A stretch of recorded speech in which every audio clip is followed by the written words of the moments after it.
Olá, gente, tudo bem com vocês? Mais um episódio aqui do Ponto de Conexão. Lembrando, toda segunda-feira, tanto no YouTube como no Spotify, às 20 horas. E hoje temos um convidado sensacional, né, não, Edu? É isso, Raquel, tudo bem, pessoal? Novamente, sempre ressaltando, na verdade, né? Sempre um episódio relevante, com um tema relevante, um convidado mais relevante ainda, né? E hoje não poderia ser de fato diferente. A temática do episódio de hoje vai navegar um pouco sobre tecnologia, sobre uma vida empreendedora e, naturalmente, também sobre o segmento ali focado no mercado ali de restaurantes, mas com viés muito mais tecnológico da coisa, tá? Para hoje a gente traz um dos nomes que a gente já vinha querendo buscar aqui já há algum bom tempo. É um cara que é bem querido assim, do nosso ecossistema. Já admiro muito a empresa e o trabalho dele e acho que é com muita alegria que hoje a gente traz aqui o Glauton Santos, que ele é engenheiro de computação como formação, atualmente é CEO e cofundador da Cardápio Web, onde a gente vai conhecer um pouco mais sobre essa empresa e o que ela vem entregando de resultado aqui a nível nacional. Solução que hoje é referência em cardápios digitais para bares, restaurantes e até ali grandes redes de food service, tá? Ele também já teve a reputação internacional ali como consultor, correto? E acho que agora a ideia é passar o bastante aqui para ele falar, se reapresentar de repente algo que talvez eu tenha coberto aqui novamente. Cláudio, seja bem-vindo ao Ponto de Conexão. A gente sempre trata aqui sobre network, sobre empreendedorismo e sobre ali o mercado ali, acho que de trabalho ali no mercado nacional, na verdade, né? Então, Cláudio, fica à Bom, vontade. obrigado pelo Seja convite, bem-vindo. pessoal. Vai ser um bate-papo super legal. Vamos falar de tech, vamos falar de food, né? Como que a gente trabalha bem o mercado de food tech aqui no Brasil, um mercado que tem crescido muito nos últimos anos, que foi negligenciado durante muito tempo, né? E hoje em dia está em alta. A gente sabe que tem muita movimentação de mercado acontecendo, Meituan chegando lá da China aqui no Brasil, outros players grandes como o 99, Rappi entrando no mercado para brigar contra o grande monopólio aí do iFood, né? Essa baita empresa que eu admiro muito o Faz iFood, sentido, sim. mas vem uma briga bonita. O iFood, inclusive, ele é muito bom em destruir gigantes, né? Destruir gigantes. Destruir gigantes. Já teve muito cara grande que entrou no Brasil que não conseguiu segurar as pontas contra o iFood. Então vai ser uma briga boa de ver, só que agora ele tá chegando aí o maior player do mundo, né? Que é a Meituan, que vai colocar o iFood aí pra tremer um pouquinho. Boa. Vai ser um mercado legal pra gente estar acompanhando e vendo. Tá muito em alta, muita food tech surgindo. E nos últimos anos, muitos grandes players que se consolidaram aí. Ainda não se consolidaram 100%, vamos colocar assim, porque estão crescendo. A Cardápio Web é um deles que está aí brigando por essa consolidação no mercado Excelente, de food tech excelente. e ainda tem muita oportunidade. Hoje a gente, a nível de mercado, nós somos o segundo maior cardápio digital que tem no Brasil. A gente só perde mesmo para o cardápio digital do próprio iFood. O iFood Ó, comprou uma Boa. empresa, jogou máquina de vendas lá, então eles ocuparam essa posição de primeiro lugar, mas a gente está ali em segundo lugar brigando para destronar esses caras também. E estamos no caminho bom, até porque a gente está indo sozinho, atualmente sem investimento, totalmente bootstrap, mesmo assim incomodando, e eu acredito que nos próximos 2 a 3 anos a gente consegue superar esse nosso concorrente aí, que hoje em dia está junto com o iFood, e temos um plano para isso muito bem traçado internamente para perfeito. a gente ser consolidador de mercado. Então, nossa briga é para consolidação. Nossa briga é para ser maior do mercado, para ganhar market share e ter essa relevância aí, né? E atualmente a gente tem 3 frentes dentro da Cardápio Web. Apesar do nome ser Cardápio Web, a gente não é só cardápio digital, né? Como alguns concorrentes acabam sendo. A gente diz que nós somos o cardápio digital, né? A gente diz que nós somos o cardápio digital mais completo do Brasil, porque nós temos 3 pilares. Automação de atendimento, que é onde entra o cardápio digital, chatbot. Aumento de vendas, que é onde entra integração com ferramentas de anúncio, programa de fidelidade, disparo de mensagem no WhatsApp.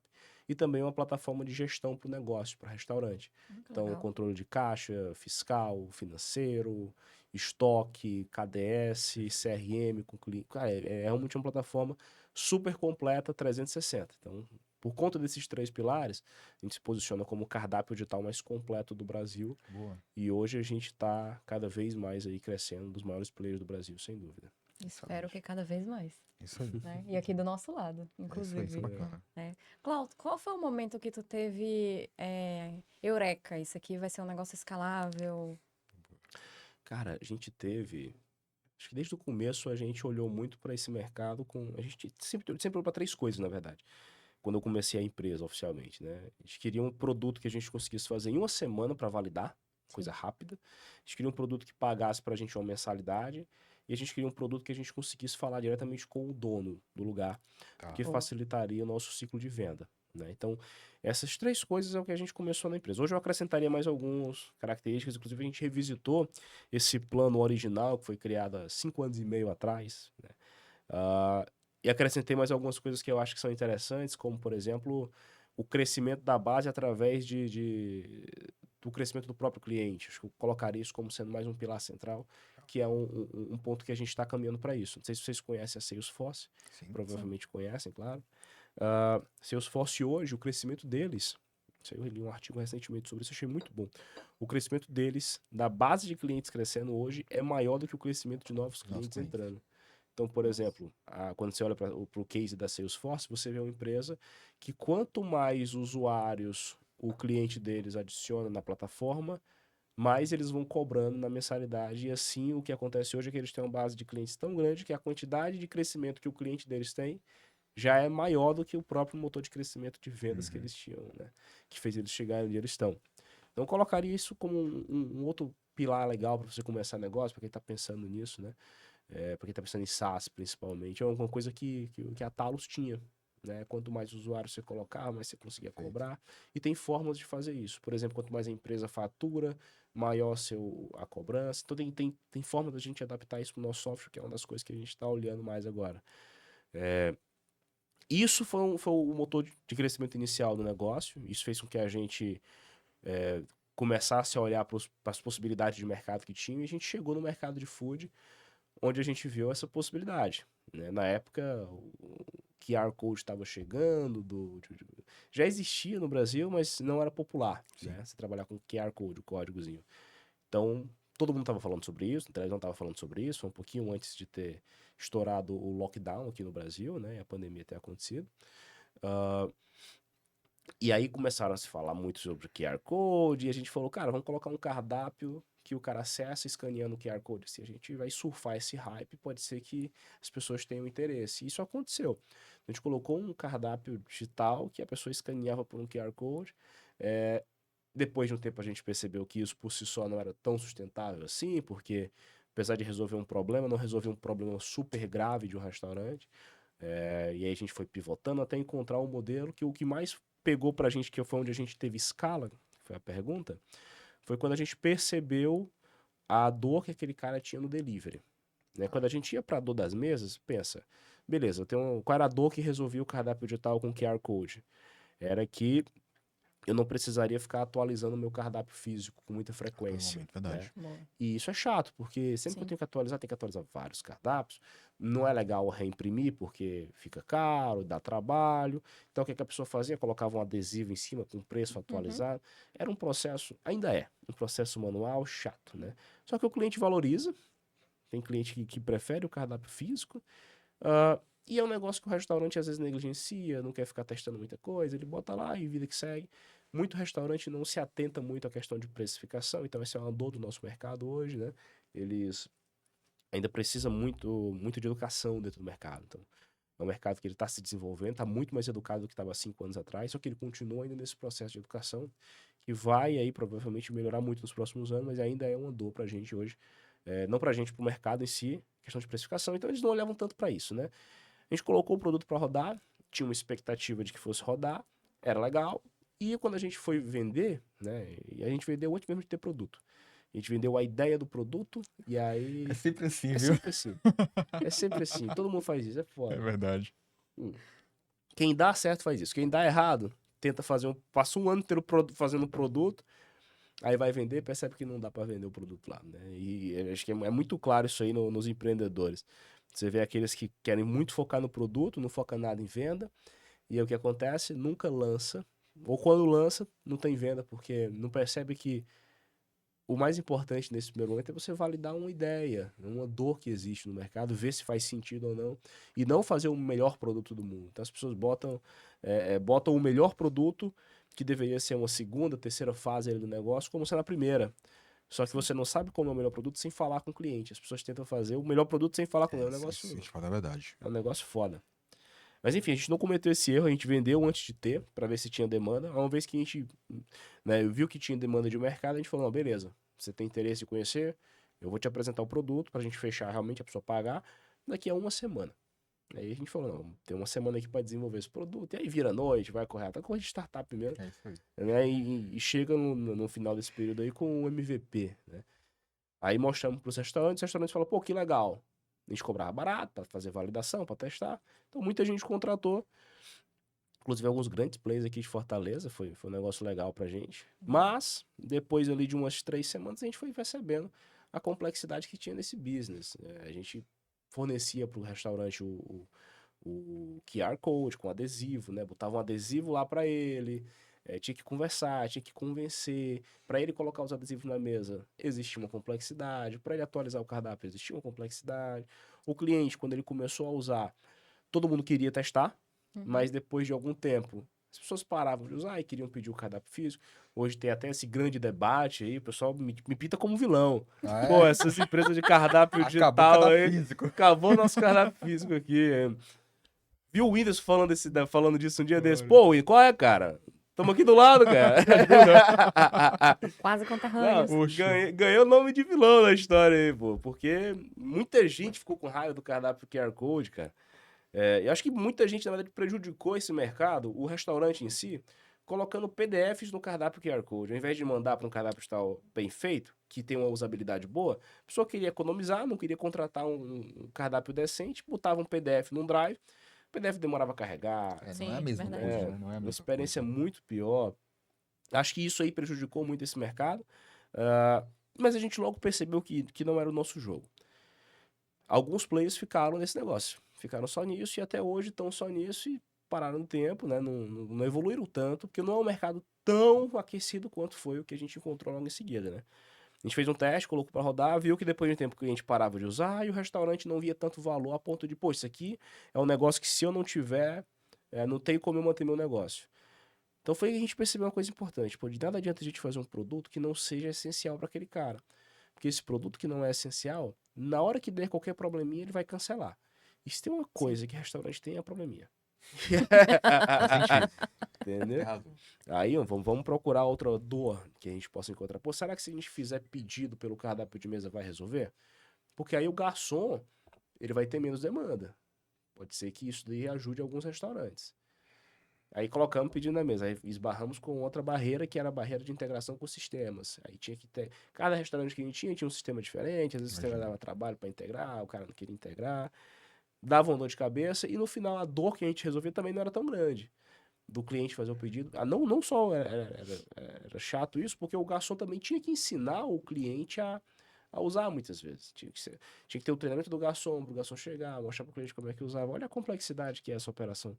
E restaurante você não cobra uma mensalidade muito alta. Você tem que entender que a precificação desse mercado ela é diferente. Então, poxa, para fazer todo esse trabalho e aí a conta fechar, a conta não fechava. Aí não, vamos para próxima. A gente tem que ter um produto que o cara implore para usar. Foi aí que a gente percebeu uma abertura Bom. no mercado de delivery. Isso E foi aí? próximo a 5 anos e meio, um pouquinho pré-pandemia, né? Mas aí logo depois da Exatamente, pandemia. exatamente. Foram 6 meses que a gente ficou nesse processo de testa produto, não Tá. funciona, testa outra coisa, não funciona, até encontrar alguma coisa, né? Foi até bom, que ele fez o produto praticamente na pandemia. A evolução.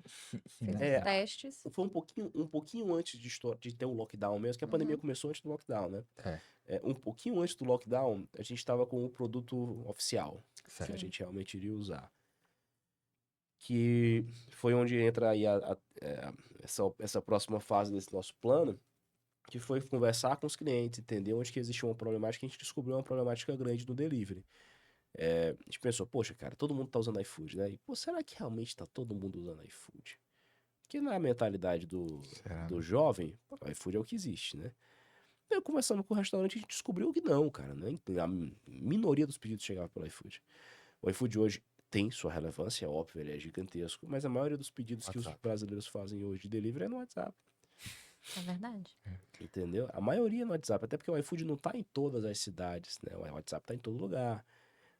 E quando a gente foi falar com alguns dos nossos clientes, a gente percebeu que eles estavam recebendo uma demanda de WhatsApp que eles tinham que ficar parando, atendendo, respondendo cliente.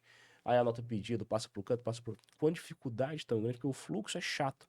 Imagina, eu tenho aqui um atendente que ele passa a maior parte do tempo ocioso, Só que dá ali 6 horas da noite, começa a cair pedido. Pá, pá, pá, pá. Aí quando dá 9 horas, 8 horas, para de, Para um de cair pouco. pedido. Porque as pessoas já pararam de pedir. Aí cai bem um pouquinho.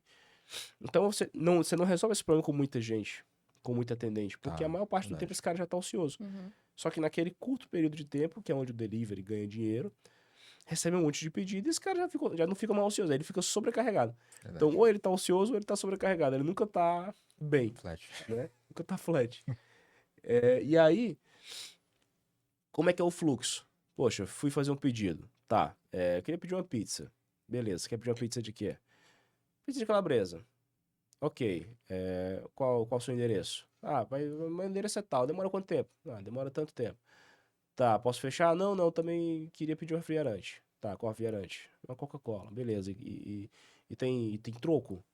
Não, não, eu vou no cartão. Tá, cartão, crédito, débito, crédito, beleza, certo. Ah, não, volta aí um pouquinho. Tira a cebola. Olha a complexidade que é uma conversa dessa quando você vê 30 pessoas mandando mensagem ao mesmo tempo. Verdade. Algo pode se perder e algo se perde, né? É o que Total. se perde, a pessoa esquece, o É, atendente não consegue responder todo mundo, o atendente demora. Porque se tiver uma pessoa só falando é muito fácil, mas se tiver 10 pessoas falando ao mesmo tempo, o atendente ele vai esquecer uma Fica doido. mensagem. Ele fica doido, né? Aí a gente foi aí, falou, cara, isso aqui acho que dá pra gente resolver. A gente bota um botãozinho que automaticamente redireciona esse cara quando ele manda uma mensagem pro cliente quando ele solicita fazer um pedido, pra ele fazer um pedido pelo cardápio digital. Vamos testar, vamos ver se funciona. Quando a gente fez isso, a pessoa mandava mensagem pro WhatsApp, respondia automaticamente com o link, a pessoa clicava e fazia um pedido completo sem dar dor de Isso. cabeça pro restaurante. Aí depois volta pra pessoa no WhatsApp dizendo que o pedido Exatamente. tá feito, tantas Exatamente. horas vai entregar, Esse foi o e quando MVP. ele sai pra entrega, ele avisa também. Isso aí foi lá, foi bem lá na frente, foi 2 anos depois. Essa primeira versão, onde não existia nada, a gente estava descobrindo essas necessidades, entendeu? Nem o restaurante sabia que ele queria informar pro cliente quando o pedido saia para entrega. sentido. Ele foi descobrindo isso, né? No Conforme dia a dia, o tempo né? foi passando. Oi? No dia a dia foi percebendo isso. Foi percebendo porque a categoria não existia. Tanto é que nessa época foi se cogitada a possibilidade da categoria se chamar cardápio web. Né? Hoje a categoria oficial que ficou foi cardápio digital. Mas na época que a gente surgiu, você ficava na dúvida se ia ser cardápio digital, se era cardápio online, se era cardápio web. Tanto é que até hoje tem conteúdos online, que se você pesquisar, você vai ver, como é que você faz seu cardápio web? Como se a categoria se chamasse cardápio Sim, web, que é o entendi. nome da nossa empresa, né? Então foi um baita do nome, um acerto bom que a gente teve com esse Total. nome. É muito claro, é óbvio, é um cardápio web. Acho que não tem um concorrente que supere o nosso nome. Aí, É quando, muito óbvio. quando falam seu nome, automaticamente quem conhece a sua empresa lembra dela. Acabou, né? Verdade. Pois E é. aí foi um negócio bom. Assim, e aí veio o start. Quando a gente colocou esse negócio pra rodar, o restaurante olhou assim, cara, como é que eu faço isso aqui? Aí, se tu quer implantar, quero, preciso pra ontem. Tá, bota isso aqui, conecta aqui, tá. O botão funcionou, acabou. Aí vem um outro, bota. Aí daqui a pouco a gente tava vender e o cara, pô, exatamente o que eu tô precisando. E aí? Cara, aí a gente viu as vendas puxando. aumentarem assim no nível. Porque às vezes a gente fala de, pô, o negócio é a máquina de vendas, é a estratégia de aquisição, é o marketing. Mas, cara, se você tiver tudo isso e não tiver um produto que seja muito vendável, você vai vender, mas seu crescimento não vai ser tão acelerado. Eu conheço várias startups que, pô, conhece bem máquina de vendas, conhece o mercado, sabe como convence, mas que tem um produto que ele não é tão vendável assim, que a empresa ela olha e fala assim, pô, isso aqui é legal, mas não é essencial. Uhum. E aí esses empresários eles crescem, só que eles não crescem no ritmo como a gente cresceu. Porque a gente encontrou uma dor muito forte. Quando isso aconteceu, cara, antigamente a gente mandava mensagem, primeiro processo de vendas totalmente manual, super idiota, mandando mensagem pra um monte de gente no Instagram pra ver quem é que tinha interesse em fechar. A gente mandava mensagem pra umas 500 pessoas por dia, 400. Aí uma respondia, 2, 3. Se a gente desse sorte, marcava reunião com uma. Cara, quando a gente lançou esse novo produto, aí é um absurdo, não tinha nem tempo da gente atender todo mundo, de tanta gente interessada. Mandava mensagem todo mundo, eu preciso. Quando a gente rodou o anúncio, caiu um monte de gente. Então foi um negócio que quando você encontra o problema e resolve uma dor, aí as coisas começam a acontecer melhor. Boa. E aí você vai trabalhar otimização, vai construir máquina de vendas. Hoje a gente tem uma baita máquina de vendas também, eu sou muito orgulhoso dessa construção. E funciona muito bem, porque a gente sabe exatamente aquilo que o cliente tem de problema e a gente sabe resolver. Então foi aí que deu esse ponto de virada. Te perguntar agora, Glauco, você falou que realmente esse crescimento, o MVP, entendi essa alavancagem toda pelo produto, né? A ótica do produto que trouxe ali a demanda que estava imprimida Isso. do mercado de consumidor, né? Mas hoje a empresa de um porte muito maior do que era 5, 4, até 2 anos atrás, o cara startup tem muito disso, você cresce muito rápido, né? Exato. Como é que foi essa percepção de viver dois mundos, né? Você sai de uma empresa que era pequena, hoje a Cardápio Web não é uma empresa pequena, tem um corpo ali bem robusto, tem processos, tem cultura. Como é que foi essa percepção, você enquanto CEO, enquanto também tem os outros sócios, né? Como é que foi construir essa empresa que foi mudando de cara quase cada ano? Ah, Cultura, enfim, governança. a empresa ela precisa do CEO certo na cadeira naquele momento. No momento, é verdade. Então, quando a gente iniciou, o que precisava? Precisava de um CEO que entendia muito de produto, que falava com o cliente. Então, eu comecei como programador e no começo eu era programador junto com meus 2 sócios. Tenho 2 sócios. Nós somos em 3, né? Os 3 são engenheiros de computação. Né? Aí você vê, né? Todo mundo assim da TI, né? Você não imagina Todo que a mundo pessoa é da TI. comercial. Ele é comercial puro. Virei comercial. Virou comercial, Virei você virou comercial, né? Isso aconteceu. A gente era 3 engenheiros de computação focados em quê? Produto, programar. Aí programando, chegando em vários consensos ali, porque a história é bonita. Quando assim que a gente botou o produto, bum, estourou. Só que não é desse jeito, né? Sim. Eu percebi que ficou mais fácil de vender depois que a gente encontrou o produto. Boa. Tem players hoje que não conseguiram ter o crescimento que a gente teve. Por quê? Porque não entenderam muito bem como que funciona esse jogo. Então a gente desenvolveu um produto que ele estava bom, estava razoável. E a gente ficou, cara, alguns bons meses ali estagnado a nível de faturamento. A gente chegou no nível de R$ 2.500 de faturamento. E aí, que era nada, né, por mês. Ficamos alguns meses nisso. Até que eu olhei para meus 2 sócios e falei, cara, vocês são tech, eu sou tech. Mas se a gente ficar só nessa de produtinho aqui, o negócio não vai pra frente. Vocês querem o quê? Vocês querem ganhar dinheiro ou vocês querem ficar com o melhor produto do mundo? Esse papo furado? Não vai. Cara, realmente não tá funcionando. Fica focado vocês dois em produto, deixa eu sair e eu vou pensar e respirar só vendas. Eu não quero saber de nada de produto. Me tira essa dor de cabeça. Quero ficar só nisso, só em venda, só marketing. Não quero saber de produto, não quero saber de suporte, não quero saber de implementação, quero focar só em como a gente faz crescer. E aí eu fiz isso. Quando eu saí, cara, eu comecei a estudar construção de máquina de venda, CRM. Ao mesmo tempo, tive que aprender muito de marketing, como que a gente faz geração de demanda. E nesse processo inteiro, eu montei ali minha primeira maquinazinha. Né? Contratei não, peguei uns colegas meus lá de trabalho, falei, ó, se vocês quiserem, eu vou gerar aqui alguns leads, algumas pessoas interessadas, passo para vocês. O que vocês fecharem, a gente racha aqui a comissão no primeiro mês. Né? Cara, beleza, trouxe a galera, expliquei como é que funcionava, né? E fui encontrar um canal de mídia que funcionasse para a gente trazer essa demanda. Encontrei o Meta Ads. Naquele momento o lead de Meta Ads estava bom. Google Ads não funcionava para a gente. Google Ads, né, as pessoas não conheciam a categoria, então não dava certo. Pô, como é que é um canal de intenção? Se eu fosse investir ali, se a pessoa não entende que existe um mercado, ela não vai procurar. Então o Google Ads não funcionava, mas o Meta Ads funcionava, porque no Meta Ads eu falava exatamente aquilo que eu sabia que ela queria ouvir. Quando eu coloquei no Meta, a gente saiu de R$ 2.500 de faturamento para o mês seguinte, 7.500, né, de receita recorrente. Em um único mês, a máquinazinha de vendas funcionando, com uns 4, 5 pessoas ali trabalhando, e alguns investimentos de Meta Ads. 7.500. No outro mês, 15 mil. Aí, poxa, entendi. Então tá aqui, eu preciso gerar demanda de um lado, fechar a demanda de outro.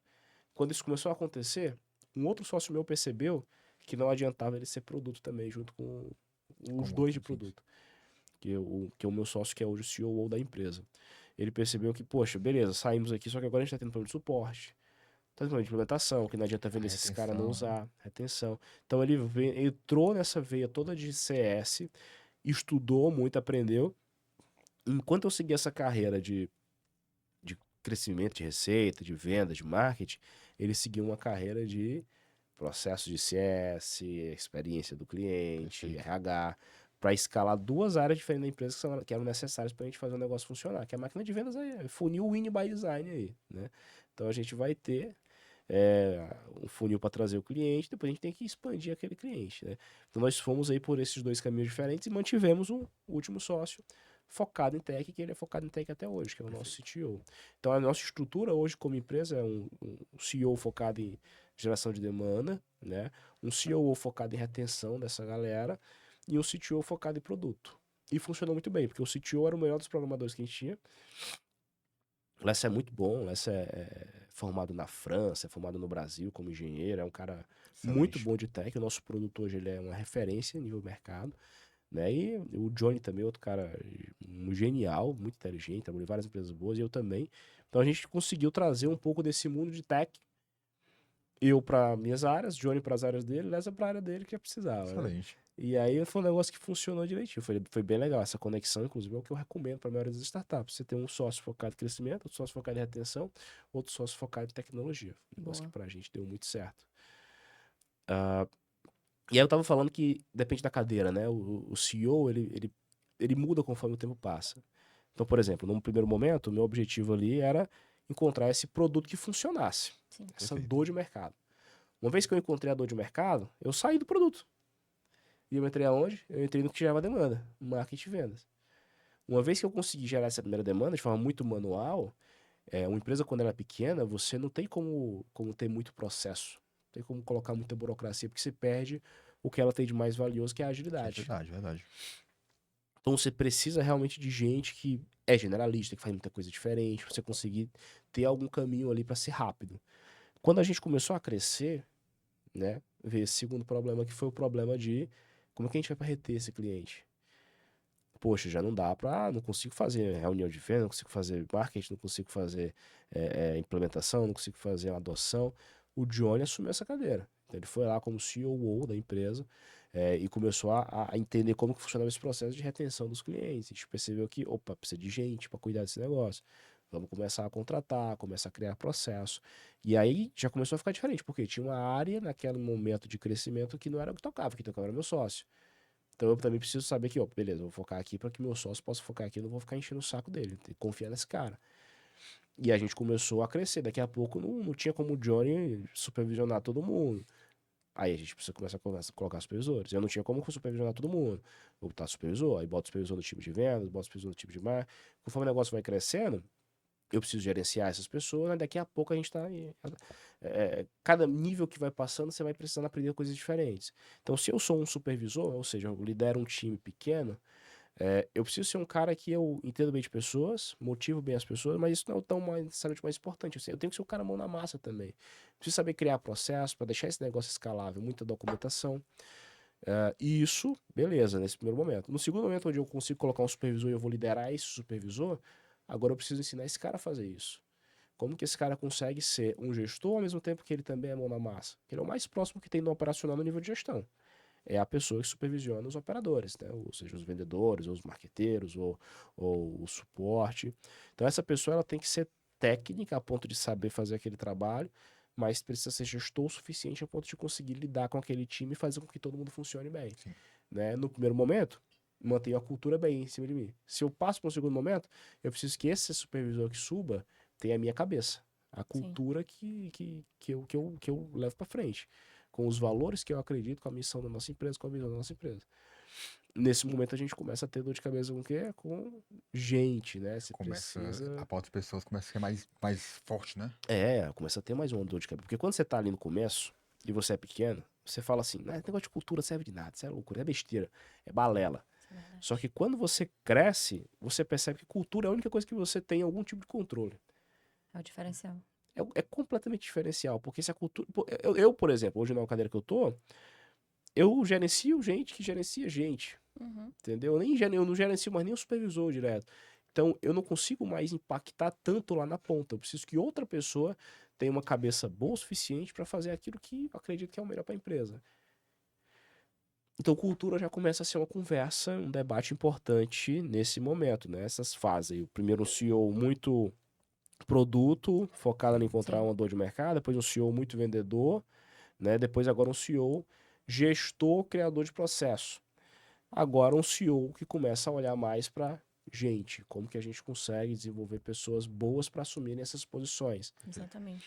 né? E aí essas pessoas ainda tem algum tipo de contato ali comigo, ainda posso conversar, ainda tenho contato mais com o operacional e venho para uma outra cadeira, que é onde eu entrei recentemente agora, que é onde eu tenho essas pessoas que que vão gerenciar as outras pessoas que estão gerenciando outras pessoas. Sim.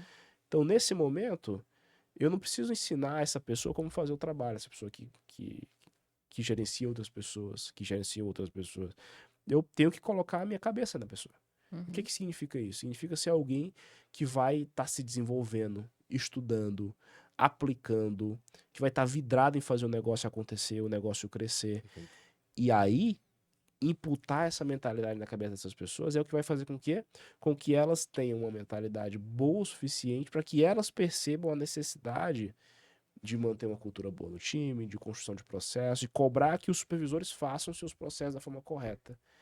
Então, cada vez mais que a gente sobe, muda os valores que o CEO tem, que é onde você tem ali a habilidade, as habilidades do CEO, que são importantes, e as prioridades que ele valoriza. Né? Então, quais são os valores que eu preciso ter para estar na cadeira que eu estou agora e quais são as habilidades que eu tenho para isso. Então, por exemplo, agora, eu não posso ficar colocando o dedo em tudo que eu quero que aconteça num comercial, por exemplo, que é um time hoje que anda sozinho. Eu preciso que outra pessoa faça isso por mim. Sim. Até porque eu não posso passar por cima dela, senão eu estou empurrando o pipeline de liderança para baixo. Né? Tem um livro muito bom chamado Pipeline de Liderança que fala muito sobre isso, sobre você ter as passagens de liderança, né? E eu não posso fazer o trabalho de uma pessoa que está abaixo de mim, porque senão eu estou empurrando ela para baixo. Verdade. Né? E aí, uma vez que eu faço o trabalho do coordenador, o coordenador faz o trabalho do supervisor faz o trabalho de um vendedor, um operador. Sim. Então eu preciso que essa pessoa tenha essa cabeça correta. E para isso a gente tem habilidades e valores, né? Então, é sempre sobre isso. Onde que eu gasto a maior parte do meu tempo e quais as habilidades que eu tenho para fazer essa cadeira. Se eu não tenho essas habilidades, eu preciso aprender. Então, eu vou correr atrás dessas novas habilidades para eu poder assumir essa cadeira em tempo hábil. E startup é um negócio que é muito rápido. Então, muita coisa acontece ao mesmo tempo. Isso é verdade. E não só acontece ao mesmo tempo, como muitas vezes tem que conciliar múltiplos papéis. Então, poxa, eu preciso ser CEO, então preciso ser uma figura pública da empresa, preciso falar com possíveis investidores, eu preciso motivar o time, eu preciso gerenciar o time. Então, como que você concilia tudo isso? Porque as pessoas que você coloca no seu lugar para assumir, em teoria, elas vão ser responsáveis por uma parte desse trabalho. Mas até que, e não chegamos nesse momento ainda, até que eu possa ser simplesmente apenas o CEO, ainda existe aí algum tempo, até eu ter um time que me desonere de tudo para que eu Faz seja só sentido. o CEO. É. E isso é um negócio que ainda vou ter algumas passagens, ainda vou aprender muita coisa ao longo dos próximos anos. De como, né, ter uma empresa que daqui a pouco talvez tenha 500 pessoas, 600 pessoas, 1000 pessoas respondendo a mim. E a gestão ela vai sendo completamente diferente. Mas a gente tem que estar sempre de mente aberta e nunca achar que a gente sabe de tudo. Sim. Porque aí é onde muita gente erra, né? E muita gente quer gerenciar um time de 100 pessoas, assim como ela gerenciava um time de 5 pessoas. E não é a mesma coisa. E se você não estiver disposto a aprender esses próximos passos, dedicar tempo naquilo que importa e ter as habilidades corretas, é sempre isso, é tempo e habilidade. Você não vai conseguir. Né? Então, poxa, se eu agora, se eu não me engano, o time da Cardápio está com 130 pessoas, 140 agora. Se eu continuasse com a minha cabeça de quando eu comecei a empresa agora, a gente não teria uma empresa grande. Perfeito. A gente estaria pequena ainda. Então, as habilidades que eu preciso, estou aprendendo. E a gestão de tempo, que é aquilo que eu valorizo, eu preciso já começar a mudar na mesma hora. Então, beleza. Aqui embaixo, eu preciso gastar meu tempo aonde? Falando com o cliente, entendendo dor de mercado. Aqui em cima, eu tenho que gastar meu tempo aonde? Preciso gastar meu tempo motivando, liderando, para que essas pessoas aqui, colocando minha cabeça na cabeça dessas pessoas que estão aqui abaixo de mim, para que elas consigam ter uma cultura legal. Perfeito. Boa. Vamos falar de polêmica. Falar. Eu adoro esse tema. Os chineses estão cada vez mais olhando o mercado no Brasil, né? Qual é a sua opinião hoje com a chegada da Meituan? Chegada da Meituan, ó, é um tema legal pra gente conversar. A Meituan, ela pra quem não sabe, a Meituan é um player que bota medo no iFood, vamos colocar assim. Enquanto o iFood hoje tem 120 milhões de pedidos por mês, a Meituan Se eu não estiver enganado, tem 1,4 bilhão de pedidos. Uau. Nossa. Né? Então a Meituan ela é muito grande, né? E tem uma movimentação de empresas chinesas vindo para o Brasil que tem funcionado bem. Shopee, AliExpress, Verdade. são chinesas, né? São. Se eu não me engano, a BYD também. Então, Sim. assim, a Sim. gente tem várias empresas que chegaram, dominaram, funcionaram muito bem. Aí, com certeza, isso daí deve ter impactado a Meituan de alguma forma. Eles olharam, então dá pra gente pensar em entrar no país também. Eles vêm para cá sob o nome de Kita, Kita. que é uma empresa que eles já fizeram, já começaram essa expansão em outros países do mundo, a Kita, né? E aí alguns executivos da Kita estão vindo já para o Brasil, inclusive a gente já conversou, né? Eu tenho conversa com essas pessoas também, para entender que momento de mercado eles estão, quais são as estratégias de crescimento que eles vão aplicar aqui dentro. Não posso compartilhar muitas informações, Sim, mas eles óbvio. já têm uma visão e realmente vieram para ficar, tá? Não vieram para ficar, não tem outra. Não chegaram aqui para ser pequenos, chegaram para ser grandes, querem dominar sozinhos, né? Que eu digo que eles querem realmente desenvolver o negócio, fazer o negócio crescer por eles mesmos. Fui no escritório dos caras lá em São Paulo, já estão com 100 pessoas e botando Uau. muita gente para dentro. Tudo muito rápido, né? Tudo É muito muito rápido, rápido, gente. né? Eles estão no momento agora que eles estão olhando para produto. Eles querem entender como que funciona, como que eles podem adaptar o produto aqui no Brasil, e eles querem entender como que funciona o comportamento do cliente e do restaurante, do consumidor e do restaurante no Brasil também. Tá. Então as conversas que a gente tem estão muito direcionadas para isso, né? Entender como é que o restaurante está operando, como que faz para integrar com as plataformas que a gente tem aqui no Brasil, que são várias, né? E os desafios que vão ter aqui no país. É um player que não vem com brincadeira, já vem com investimento de US$ 1 bilhão para cá, que reacendeu inclusive a guerra aí dos marketplaces aqui no Brasil. O iFood ele é um especialista em expulsar gigantes aqui do país, né? Mas dessa vez a gente tem o maior de todos, que é a Meituan. Então eu imagino que o iFood, pelo que eu estou vendo de mercado, acho que o iFood também está fazendo o dever de casa deles. Tá. Eles sabem que a Meituan não vem com brincadeira, sabem que a Meituan é difícil de bater. E vocês devem ter visto aí a movimentação do iFood, por exemplo, de parar de vender só comida. Sim. Abriu o leque hoje. Já abriram um leque. Por quê? Porque tem uma tendência lá fora do tal dos super apps. A Meituan é um deles, né? Que no único aplicativo você faz tudo. E se isso vai pegar no Brasil ou não, acho que é outra discussão, mas o iFood já começou a se posicionar para isso. Então, agora o iFood não vende só comida, ele vende tudo. Vende coisa de pet, vende farmácia. Vocês devem ter visto a outra movimentação que foi a parceria do iFood com a Uber. Sim. Já viram, né? O iFood fez uma grande parceria com a Uber, onde eles agora se juntaram e dentro da Uber você consegue usar o iFood. Então, o iFood não tá parado. Eles não são idiotas. Na verdade, o iFood é extremamente inteligente e perspicaz. E eles vão brigar até o final. E eu acho difícil a Kita vir e expulsar o iFood. Isso aí eu acho que é loucura. Mas definitivamente eles vêm e vão pegar uma parcela desse mercado e, no fim das contas, tem alguns riscos aí para o restaurante, né? A gente vê com bons olhos a chegada de concorrência, inclusive a Kita chegando, o Meituan chegando, fez com que a 99 e a Rappi se movimentassem também, Sim. então eles já anunciaram investimentos bilionários aqui no Brasil. Os dois estão investindo mais de R$ 1 bilhão aqui para fazer o negócio funcionar. Isso reacende essa discussão. Existe uma problemática nos restaurantes hoje, eles têm uma dificuldade aí com relação às taxas que você paga para o marketplace, como o iFood. Então, provavelmente a Kita e esses outros players vão chegar baixando essas taxas, Faz sentido. talvez até, no caso da Meituan, trabalhando no prejuízo durante alguns anos para É bom pro conseguir ganhar consumidor. mercado. Sobre essa ótica, sim. Para o restaurante e para o consumidor. Imagina o restaurante não pagar taxa e o consumidor ele conseguir ter muito desconto ali no final. Então, isso é positivo. Mas tem um lado sombrio dessa história também pro restaurante. Porque imagina aquele restaurante. Tem muita gente, cara, que depende só do iFood para vender. Então, imagina aquele delivery que ele depende só do iFood. E de repente chega um outro player que vai começar a pegar mercado. Se esse delivery não se adaptar rápido, ele vai ver o faturamento dele caindo muito rápido também. Porque agora não é mais um jogo de um único marketplace. Você vai ter que estar bem posicionado em vários marketplaces diferentes. Isso traz o quê? A oportunidade para alguns se destacarem, em compensação, risco para outros que já estão consolidados. Quem está consolidado tem que ficar de olho. Vai ter que tomar cuidado, porque é um momento difícil. vai ter que se adaptar rápido, vai ter que correr atrás. Quem não investiu em marca, e tem muita gente que faz. Muita gente no iFood não investe em marca, não investe em marketing. Eles Isso é querem ter uma verdade. loja no iFood. Uhum. Na cabeça deles é isso. Eu tenho minha loja no iFood. Qual é o nome da tua loja? Sai daí, bota qualquer coisa aí. Marmitaria do João. Então, quem não investe em marca, não tem awareness, não tem branding, essa pessoa vai ter muito problema, porque ela vai ter que correr muito rápido para os outros marketplaces antes que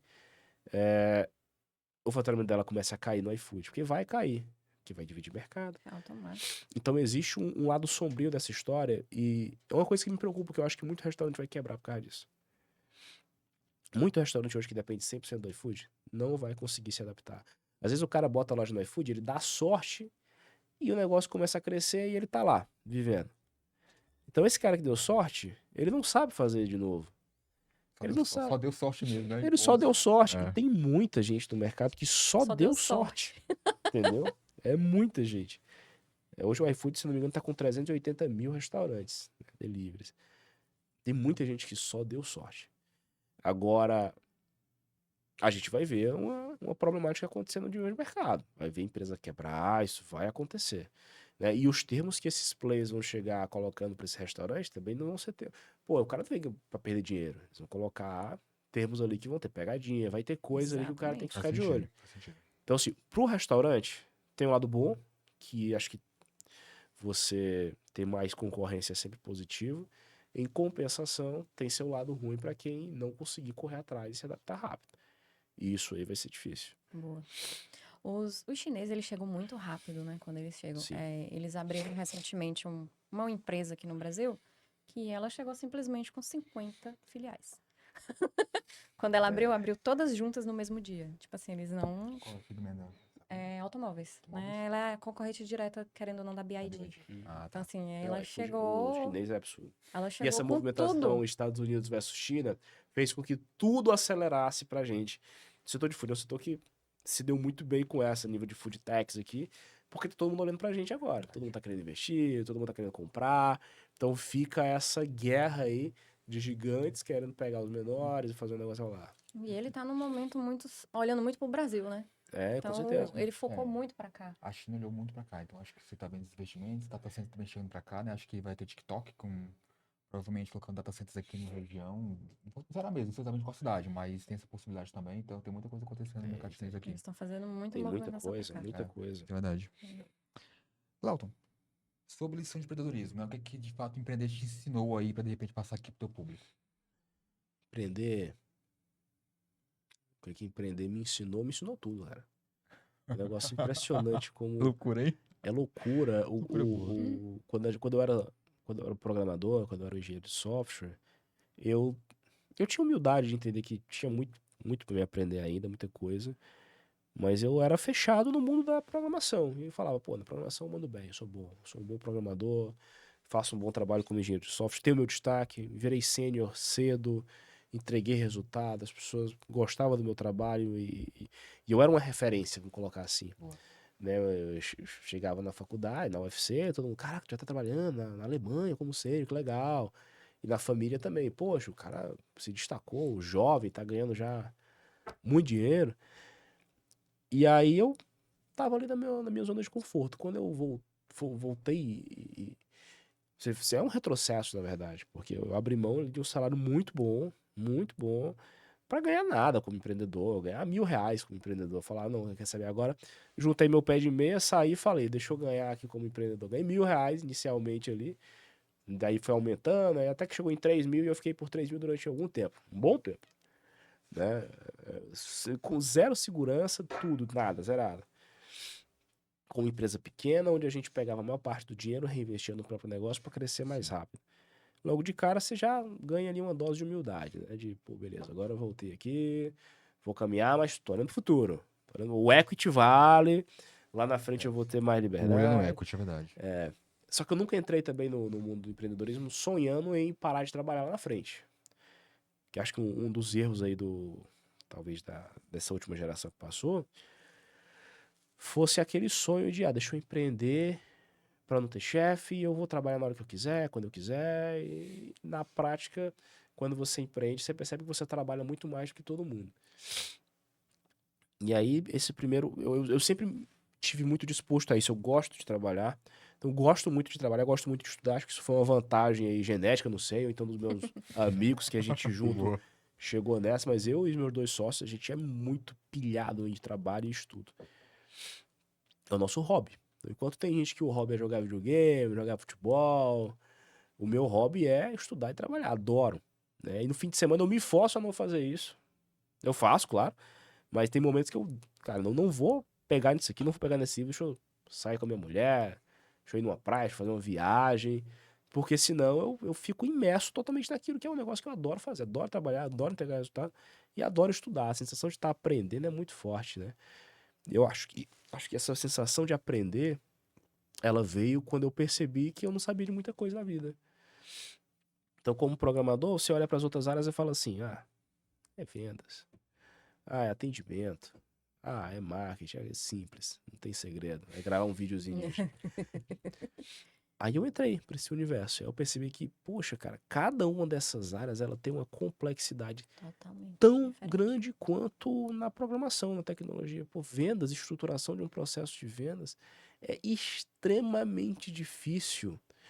Manter um time funcionando, manter pessoas engajadas, processos de contratação, marketing, toda a tecnologia por trás do marketing para rodar. Cara, isso aqui. Então, pô, logo de cara eu saí de uma área que eu entendia muito, cheguei numa área que eu entendia zero, e eu vi um universo de possibilidades para estudar. Eu falei, cara, eu tô maravilhado com isso aqui, eu não sei de nada, eu vou aprender. Vou ficar doido só de ler Vou ficar doido. e Aí aprender. comecei a estudar tudo, e daqui a pouco, pô, agora preciso estudar mais desse outro lado, e agora mais Boa. desse outro lado. Então, uma vantagem que eu vejo muito no empreendedorismo é que você tá o tempo todo aprendendo. Se você tiver humildade para entender que você não sabe de tudo, e que muitas vezes você precisa de gente que sabe mais do que você para fazer o negócio funcionar, acho que é fundamental. E o empreendedorismo me ensinou muito sobre isso. Pô, cara, todas as áreas elas têm sua complexidade, sua dificuldade. Para rodar, para funcionar, nada é fácil. Isso é verdade. Tudo é absurdamente difícil para fazer funcionar, para você ter um grande negócio. Né? E ainda tem um negócio, assim, você sonhar pequeno e sonhar grande, dá um trabalho muito parecido. E às vezes o cara sonha em ter uma empresa que fatura 100 mil reais por mês. Esse é o sonho do cara. Mas você sonhar com 100 mil, você sonhar com 1 milhão, você sonhar com 10 milhões, você sonhar com 100 milhões, no fim, cara, a sua hora é limitada. Você tem 24 horas ali. Talvez É pra você cá, isso é consiga. verdade. O empreendedor normal, eu diria que ele vai trabalhar umas 12 horas por dia. Aquele empreendedor bom. 10 a 12 horas por dia vai ser o que ele vai fazer entre trabalho e estudo. Você vai ter isso aqui, todo mundo vai ter isso aqui. Você pode sonhar e trabalhar para chegar no 100 mil, você pode sonhar e trabalhar para chegar no bilhão. Depende do que você quer. E na prática, é isso que você tem que fazer. Ah, eu gosto de fazer isso? Pô, eu gosto. Se você não gosta, talvez você esteja no lugar errado. Porque quem quer empreender tem que gostar de trabalhar, tem que gostar de estudar. Senão você não aguenta a pressão, é muito trabalho. Verdade. É isso mesmo. Eu Né? vejo hoje, falando assim, novas, né? Que estão Aham. no mercado. Os moleques. Gente, eles. É dancinha no TikTok que eles acham que ganham dinheiro, sério. Eu acho às vezes surreal, surreal. Se você perguntar hoje pra minha filha, exemplos, quem é a Anitta, ela não sabe. Quem é Virgínia, ela não sabe. Porque o mundo dela, pelo menos lá em casa, é um pouquinho diferente. Ela tem acesso à internet, tecnologia? Tem. Só que ela tem os joguinhos dela, as coisinhas de criança, que ela é pequena, ela tem 8 anos, mas ela estuda inglês todo dia. O chat GPT pra ela é quase um jogo, tá, gente? Pra vocês entenderem. Às vezes ela tem umas dúvidas e eu falo assim, pergunta pro chat GPT, ele vai te responder. Aí depois você Nossa. repergunta se ele tem plena certeza que é aquilo. Porque às vezes quando ele erra, ele se corrige, É, né? isso é corrige, É, isso. Aí Verdade. ela praticamente joga com ele pra saber muita coisa. Ela acaba entendendo de outras coisas. Tem um restaurante de sushi que ela é alucinada em sushi. Ela pede via WhatsApp pelo meu celular. Ela mesma faz o caramba, pedido. é experiência, Com né? 8 anos de idade, meu Com Deus. 8 anos. E ela olha assim, e ela vê, tipo, lá dá 40 a 55 minutos pra entrega, geralmente eles. E aí, quando ela conta no tablet dela enquanto o tempo vai demorar, aí depois ela olha o meu celular de novo, deixa eu olhar se saiu pra entrega, porque ele avisa. Legal. Já sabe a Então, experiência ali. assim, eu vi um dia desse um vídeo de um pai gravando a filha também, e ele mostrando vários famosos, e a menina não sabia o que era. Mas Ah, eu vi esse ele vídeo. perguntava sobre física, sobre química, e a menina respondia numa rapidez, numa agilidade. totalmente diferente. Então, assim, gente, empreender não é fácil. A pessoa realmente precisa estudar, ela precisa saber o que ela quer. Precisa, cara. Isso aí é a maior limitação das pessoas. Mas é também o porquê você se destaca tanto no mundo.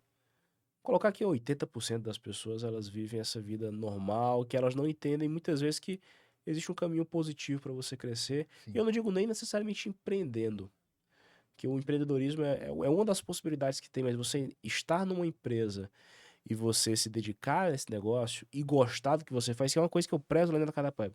Parte da nossa cultura é você estar feliz onde você está. É você trabalhar numa coisa que você gosta de fazer, que você vê futuro.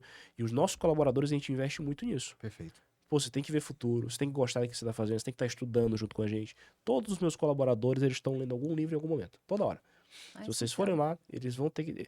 Eles estão em algum processo de alguma leitura de algum livro.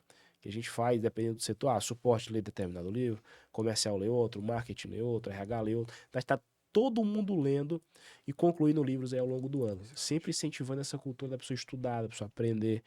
E se você está num negócio hoje, numa empresa que você não está feliz, e tô falando nem de empreender, tô falando um colaborador que não está feliz, você não vai ser bem sucedido. Não tem como você ser bem sucedido num negócio que você não gosta de fazer, que você não suporta fazer. Você até pode ganhar dinheiro durante algum tempo.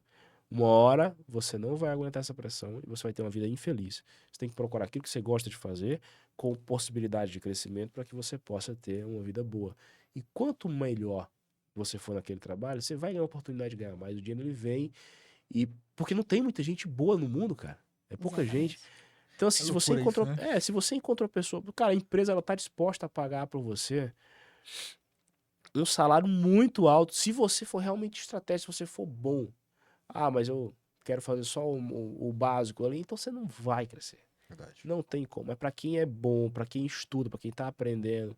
E isso aqui a gente não tá falando de um mês, né? Você ficar um mês ali no livro e achar que agora, de repente agora eu mereço ganhar muito mais. Não. A gente tá falando de você passar ali uns 5, 6, 7 anos estudando muito, você tem salários muito altos, mas você tem que estudar, se dedicar, mas você consegue dentro do mercado de trabalho isso. Isso é realidade. E vocês, como empreendedores, vocês vão saber disso. A gente está disposto a pagar salário bom para quem é bom de verdade, cara. Verdade. Não, Totalmente. não se perde bons colaboradores. A empresa não vai aceitar perder um bom colaborador, entendeu? Sempre negocia com o seu chefe para estar aumentando seu salário. Essas coisas acontecem. Você vai conversando, vai chegando ali em acordos e vai conseguindo melhorar seu nível, sua qualidade de vida ao longo do tempo, né? Então, voltando para a pergunta do empreendedorismo, o que é que eu aprendi? Aprendi tudo, né, com empreendedorismo. Todas as áreas que eu conheço mais a fundo hoje, todo o meu conhecimento de gestão, todo o meu conhecimento de business veio do empreendedorismo. E quem eu era antes disso, eu percebo que eu era uma pessoa que não sabia de nada. E hoje em dia eu percebo que eu sei um pouquinho mais do que Um nada, pouquinho mais, né? só um pouquinho mais, mas o universo de coisa que tem para aprender é tão grande, que eu continuo muito empolgado para viver e aprender mais coisa. Excelente. Porque acho que quanto mais você sabe, mais você percebe que você não sabe muita coisa. Isso é verdade, a E evolução é aí, contínua mesmo, né? Tem razão. mas eu mudei completamente a pessoa que eu sou de quando eu comecei a jornada até agora. Excelente. É impressionante isso. Qual Fantástico. foi o maior desafio que você e a Cardápio Web enfrentaram? Isso é boa. Cara, é muito desafio, mas a gente enfrenta nossos desafios de forma bem consistente. Eu não diria que tem um maior desafio. Acho que cada momento tem desafios que tem nível de complexidade absurda. Quando a gente estava começando, teve um desafio de encontrar um produto. A gente nem sabia que precisava encontrar o produto. Então a gente teve um desafio de descobrir que precisa encontrar o produto. Aí descobriu que precisa encontrar o produto, vamos procurar o produto, encontramos o produto. Aí vem um segundo desafio que é, pô, a gente precisa escalar negócio, precisa vender mais, como que a gente faz isso? Aí vem mais um desafio, encontramos uma forma de crescer. Então acho que tem tantos desafios diferentes e a gente foi superando cada um deles ali com consistência, porque, cara, impressionante como fazer um bom trabalho funciona. Talvez o crescimento que a gente tem até hoje é porque a gente tá sempre procurando fazer um bom trabalho de acordo com o que o mercado fala. Então, cara, o que a HubSpot fez para superar essa barreira de crescimento aqui? Ela fez isso. Então deve ser esse o segredo. O que a RD fez para superar isso aqui quando ela chegou nesse momento? Ela fez isso, então deve ser esse o segredo. O que a Toast fez? O que a TOTUS fez? Então essas empresas elas já passaram por isso e elas descobriram respostas que eu posso testar e ver se funciona pro meu caso. Pego negócios que têm tem certa convergência com o meu, certa similaridade, eu vejo o que eles fizeram Boa. e tento me replicar do jeito que eu posso aqui para fazer funcionar. E funcionou. Então, estrutura de SDR de closer, não fui eu que tive uma ideia mirabolante, agora vamos colocar SDR do lado, closer do outro e fazendo. Deu certo, eu sou um gênio. Não, eu vi o que é que estão fazendo aí que tá funcionando bem. Estão separando SDR e closer, pô, realmente dá mais produtividade, essa plataforma que dá mais produtividade para SDR, essa daqui dá mais pro closer, separando, um foca só em prospecção, outro foca só em investimento de venda. Não, legal, isso aqui é legal, vamos fazer, vamos testar, funcionou, deu certo, próximo passo, próximo passo, próximo passo. E quanto maior a gente fica, mais escasso também vão ficando os conteúdos sobre esse tipo de assunto. Faz sentido. Então, quando você é uma empresa que você tem 10 mil de faturamento, tem muito conteúdo explicando como que você faz para sair do 10 pro 100 em muitos mercados diferentes, porque é normal, todo mundo faz isso, né? Todo mundo faz isso. Mas quando você está numa empresa que você tem que descobrir como é que você vai para chegar nos 30 milhões, nos 50 milhões, nos 100 milhões, aí você percebe que já, opa, peraí, a gama de conteúdo é menor, porque tem menos gente que fez isso. Então eu preciso descobrir, cara, tirar às vezes leite de pedra. Hoje os conteúdos que eu consumo, a grande maioria deles são totalmente em inglês. Nem chegou ainda no Brasil e talvez nunca chegue, né? Da complexidade que é encontrar esse tipo de coisa. Então você vai entendendo aí as necessidades, o que é que tem que estudar para aprender, para poder ultrapassar essas barreiras. Isso por si só já não é fácil de ser feito também, mas dá para fazer.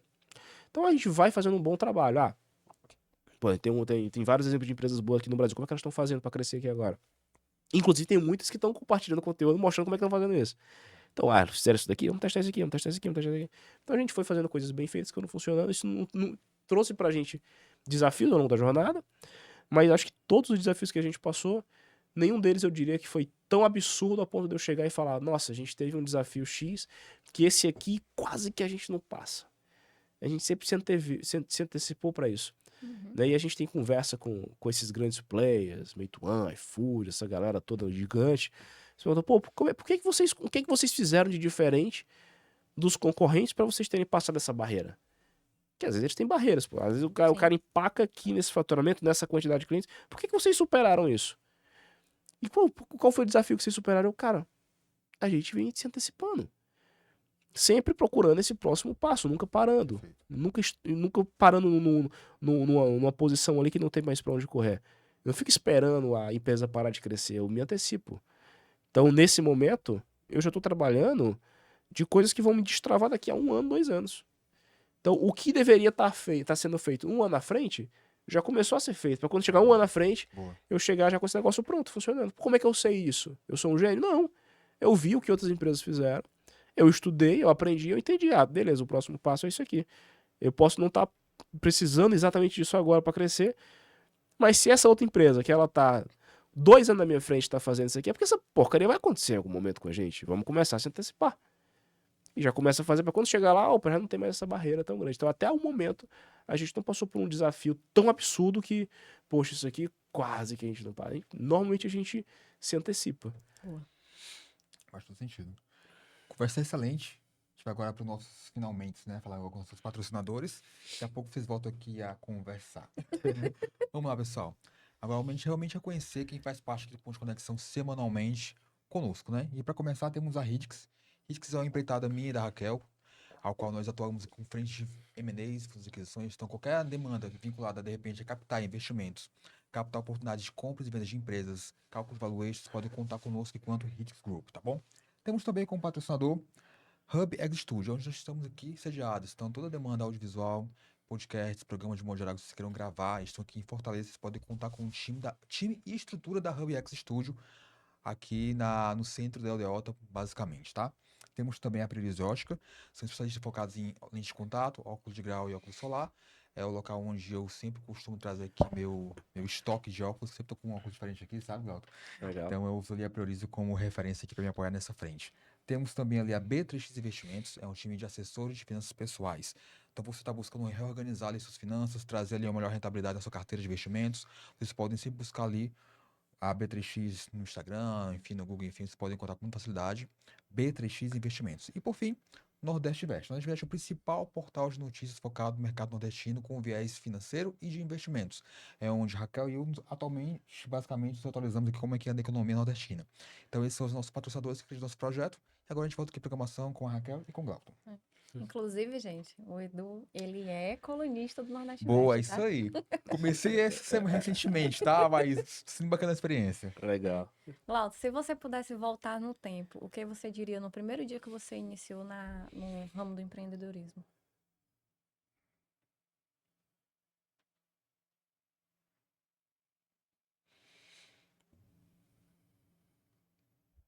Nossa, é uma pergunta difícil. Eu não... Não tava no roteiro, né? não tá no roteiro. Eu acho que eu tive uma boa jornada até agora. Então eu não sei se eu tenho algum conselho que eu não tenha aprendido durante a jornada até o momento. Boa. Com certeza muitas coisas eu sei agora, mas eu aprendi ao longo do tempo. Alguns conhecimentos talvez eles fossem até mais interessantes você aprender no momento certo, e não no começo. Faz sentido. Às vezes chegar pro Glauton lá de trás e falar assim, cara, começa a estudar gestão, que isso daí vai ser uma dor de cabeça no futuro. Aí o Glauton, pô, então deixa eu parar de estudar outras coisas para estudar gestão. Aí percebe que, na verdade, o que aquele momento de empresa precisa é de um Glauton muito operacional. Uhum. Então, por isso que eu acho que é uma pergunta difícil para mim. Deixa eu refletir um pouco mais aqui sobre isso. Fui fazendo todas as etapas certinho, né?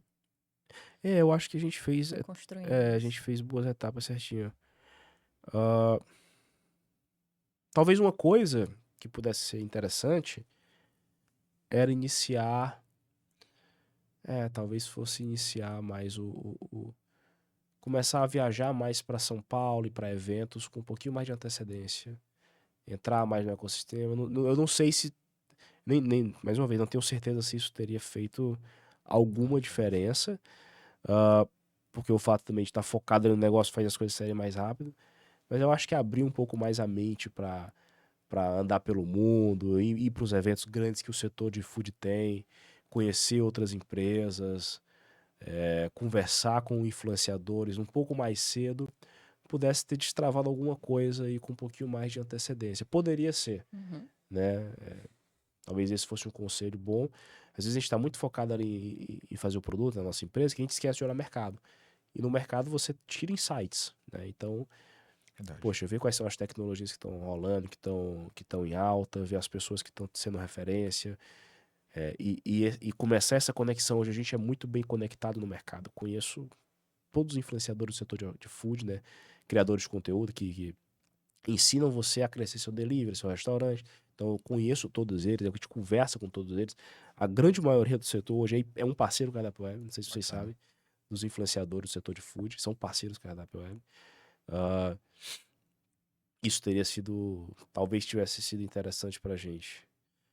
Mas realmente é uma pergunta difícil, eu não tenho uma resposta Mas muito já, clara. mas já foi uma boa resposta. Exatamente. Não Acho tem acho problema. que tá um pouco mais aberto a ver mercado e escutar mercado.